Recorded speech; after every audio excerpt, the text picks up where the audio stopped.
Good day! For today's video guys, I'll be going to tackle all about the guidelines for initial stage of hostage negotiations. But before I start, let me introduce first myself to those who didn't know my name. I'm Bernaly Grace in Edusma from Section Alpha. And now guys, I'll proceed my main topic about the guidelines for initial stage of hostage negotiation. So, there are 5 parts of hostage negotiation guys. Number 1 guys is you have to assess the situation. If you are a negotiator, in assessing the situation, you have to make an immediate action in order to identify of what are the causes of that crisis and what are the needs to be done in order to diffuse the hostility. Meaning guys, when we talk about immediately, it talks about being on time. And take note guys, that being on time or doing on time is the very important factor in assessing the situation in order not to trigger out the situation. Then the second one guys is you have to take immediate corrective action. Meaning guys, if you are a negotiator, you need to act carefully. You have to take an action carefully.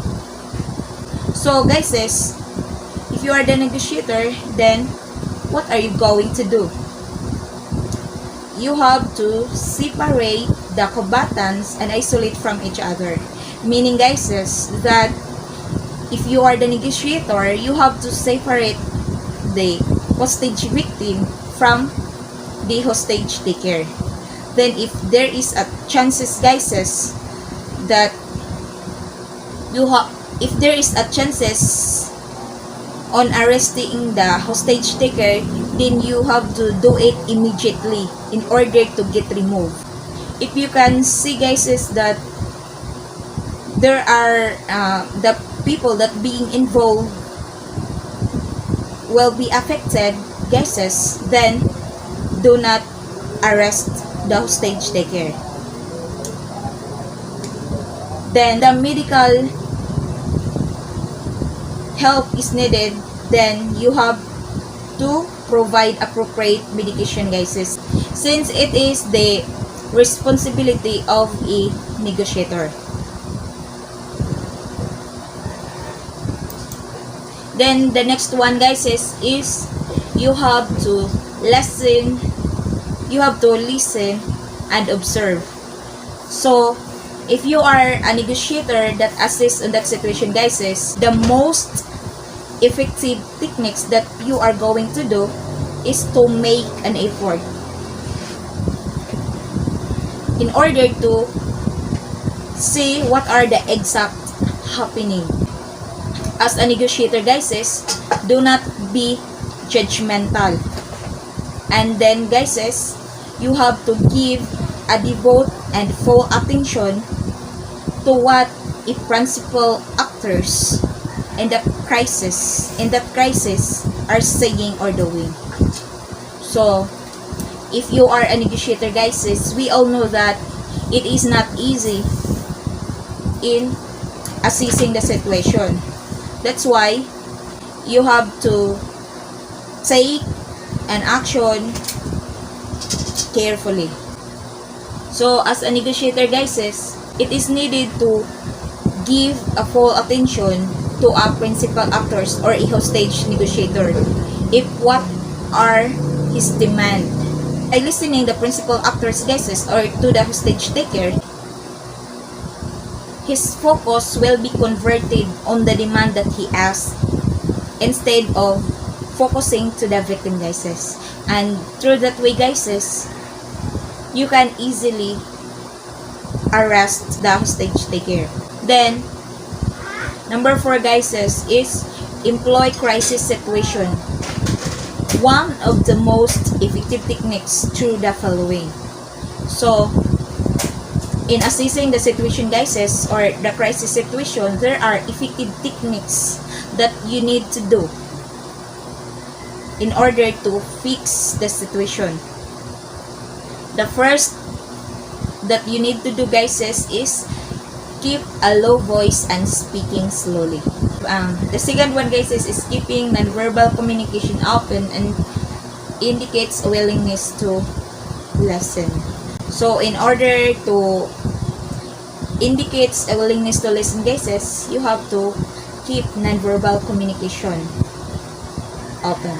Then, the third one, guys, is you need to establish eye contact with the hostage takers,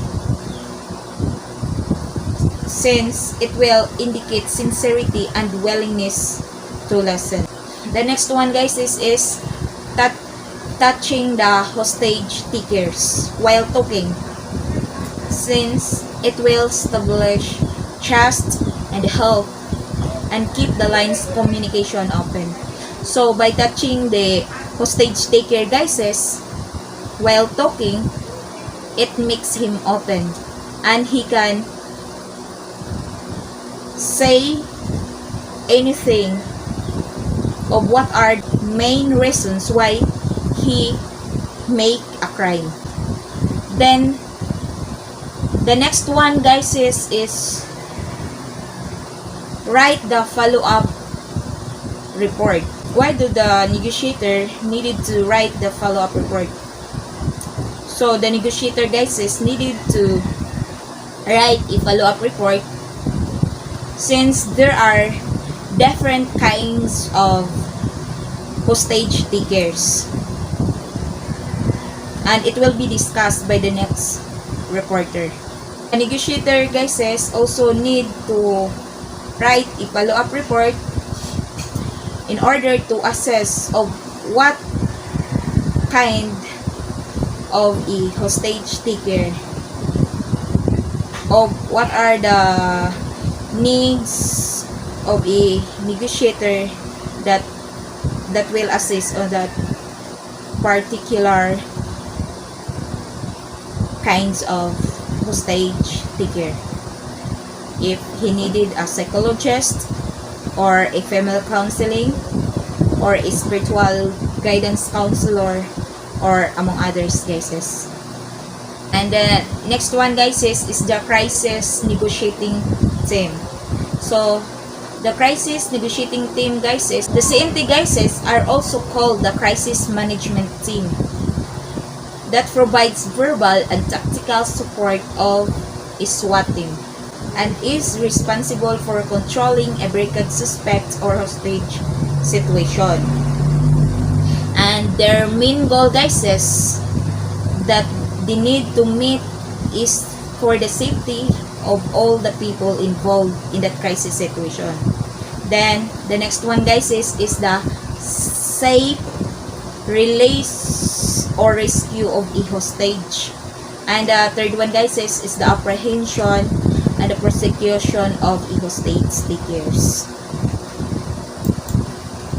Then there are composition of the CNT, guys.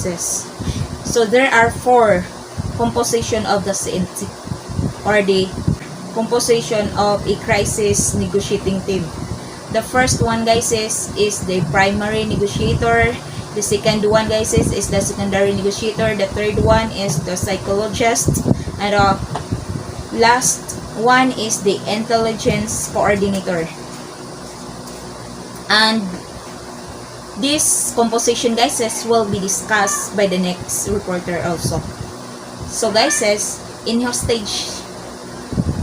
general, guys, in hostage situation, there is a cardinal rule that needed to be followed, that the ground commander does not negotiate and the negotiator does not command, for the reasons that a hostage taker will develop a sense of importance. And the second one, guys, is the hostage taker may make impossible demands knowing that he is dealing with the ground commander. So Meaning guys is, if the ground commander will negotiate guys, is there is a big possibility that a hostage taker will ask a demand that a negotiator cannot provide. Then the next one guys is there may arise a conflict of roles both the ground commander and the negotiator.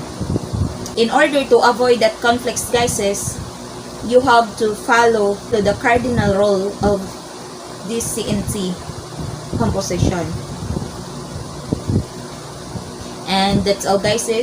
I hope you will learn a lesson from this video, and that's all. Thank you guys.